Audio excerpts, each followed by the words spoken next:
Bienvenue dans cette nouvelle édition du QG News. Voici les titres de l'actualité. Le 5e président de la République démocratique du Congo, Félix Tshisekedi, a prêté serment ce jeudi 24 janvier. Il succède à Joseph Kabila au pouvoir depuis 2001. Il s'agit de la première alternance pacifique du pays. Promotion des investisseurs locaux au Rwanda. Le pays est déterminé à construire une économie basée sur la production locale et encourage le secteur privé à jouer un rôle majeur dans la croissance économique. Et puis en Égypte, face au coût de production du coton, le polyester fabriqué à partir de fibres recyclées est de plus en plus demandé. Cette matière vient s'ajouter au tissu autrefois en pur coton utilisé dans le textile. Ce 24 janvier est un jour d'investiture pour le nouveau chef de l'État congolais Félix Tshisekedi. Le nouveau président a prêté serment dans l'enceinte du palais présidentiel de Kinshasa.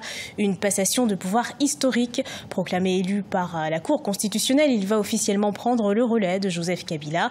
Il lui a remis les symboles du pouvoir, à savoir l'étendard national, un exemplaire de la Constitution et les armoiries. Le nouveau président a été salué par des centaines de ses partisans qui ont investi les lieux aux côtés des invités officiels. Écoutons la prestation de serment du nouveau chef de l'État congolais. Nous nous engageons à ériger un État moderne, pacifique, démocratique et soucieux de chaque citoyen. Un État où chaque institution va jouer son rôle dans le cadre du principe de séparation des pouvoirs. Le gouvernement que nous allons nommer prochainement et qui sera investi par le Parlement va décliner son action politique sur plusieurs priorités. La pacification de tout le territoire national en accélérant la lutte contre l'éradication des groupes armés qui sévissent et sèment la désolation auprès de la population. La lutte contre la pauvreté par des actions sociales et une politique novatrice de cohésion nationale. La réhabilitation et la consolidation d'un État de droit à travers des institutions solides de proximité et équitables au service de l'emploi, de la jeunesse, de l'éducation, de la santé et de tous nos enjeux économiques et sociaux. Une lutte efficace et déterminée contre la corruption et les antivaleurs, notamment l'impunité, la mauvaise gouvernance, le tribalisme et autres. La simplification des procédures administratives dans les secteurs clés de la vie nationale pour favoriser le climat des affaires, le développement du tourisme, la libre circulation des biens et des personnes et l'accessibilité du citoyen à tous les services de l'État.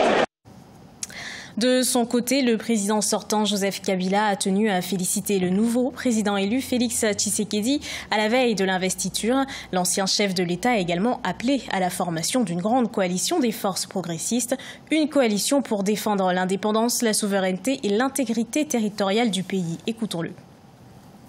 Grâce à votre maturité, les élections se sont déroulées dans le calme. C'est donc je vous félicite. Elles ont été intégralement financées, comme je l'avais promis, sur fonds propres du gouvernement de la République. La souveraineté nationale, l'indépendance de notre pays et la dignité de notre peuple n'ont pas de prix. Autant nos pères fondateurs et mes prédécesseurs me les ont légués, autant je les lègue à mon successeur. Il en va de la survie de notre pays et de la vitalité de notre peuple. L'heureux élu, bénéficiaire de cette alternance historique au sommet de l'État, est issu de l'opposition. C'est le lieu pour moi de réitérer en votre nom comme en mon nom propre nos félicitations ainsi que nos vœux de plein succès au président élu, M. Félix Antoine Tshisekedi Tshilombo. Qu'il soit assuré de pouvoir compter sur moi chaque fois qu'il le souhaitera et que l'intérêt du pays l'exigera. J'en appelle donc à une grande coalition de toutes les forces progressistes. Coalition contre les forces prédatrices qui se sont liguées et qui tenteront toujours de se liguer pour s'accaparer de nos ressources naturelles sans contrepartie pour nos enfants et petits-enfants. Promotion d'une croissance économique inclusive au Tchad. C'est dans ce cadre que les autorités ont mis en place une politique de diversification économique dans plusieurs secteurs porteurs de développement. Le budget de 2019 prévoit une augmentation des investissements. Mahamat Ramadan. Dans le cadre de la diversification de l'économie, les autorités tchadiennes ont procédé à l'identification des filières porteuses pour faciliter les investissements à l'intérieur du pays. Avec l'aide de African Management Services Company, le gouvernement a identifié 10 agropoles qui serviront de base pour la création des pôles provinciaux de développement. C'est une initiative qui vise à construire le développement dans une région. Le programme national de développement, le PND, a clairement inscrit comme une priorité la création de pôles régionaux de développement. Et les agropoles participent de cet objectif-là.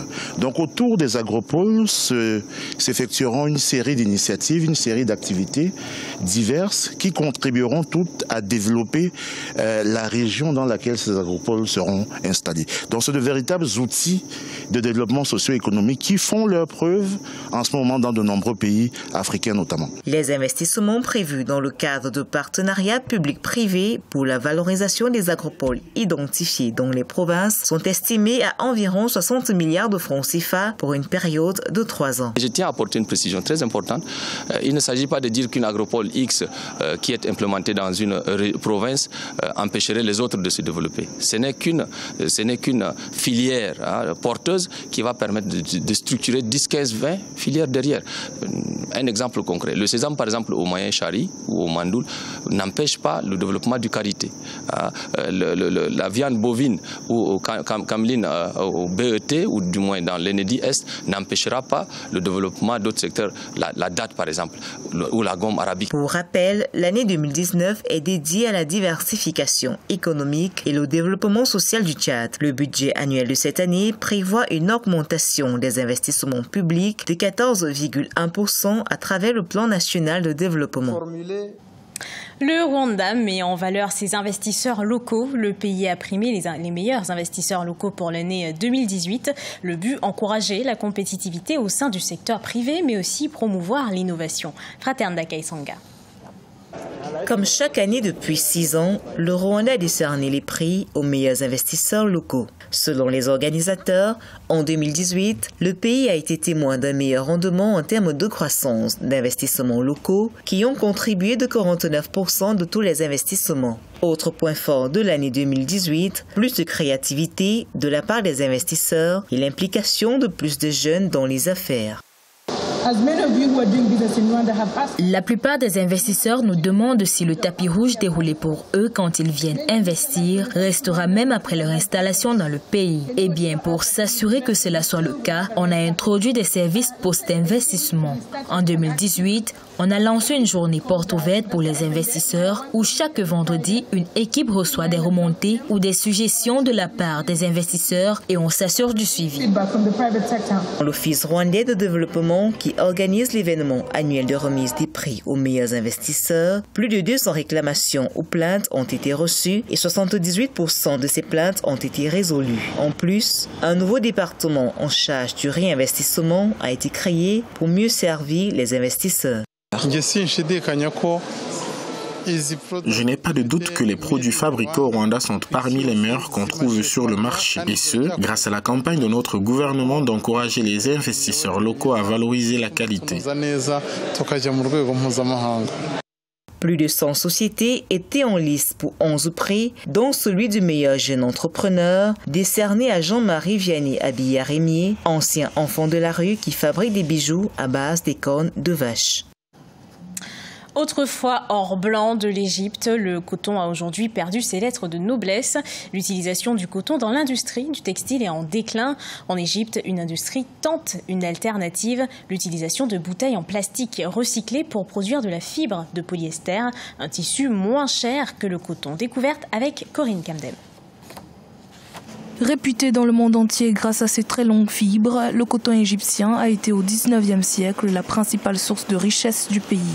Mais des décennies d'une concurrence internationale virulente face notamment au coton à fibres courtes, bon marché et très prisé par des mastodontes du textile, ont mis à mal la filière égyptienne.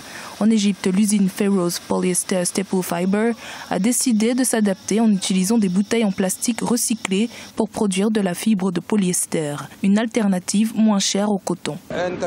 L'utilisation du coton a diminué de manière importante. D'abord parce qu'en Égypte, on plante moins de coton et au niveau mondial également. Pour les fabricants de textiles, le polyester est une alternative moins coûteuse au coton. Produire du coton est coûteux et énergivore. Un jean nécessite entre autres 2 kg d'engrais chimiques et consomme l'équivalent de 25 litres de pétrole selon l'Agence de l'environnement et de la maîtrise de l'énergie.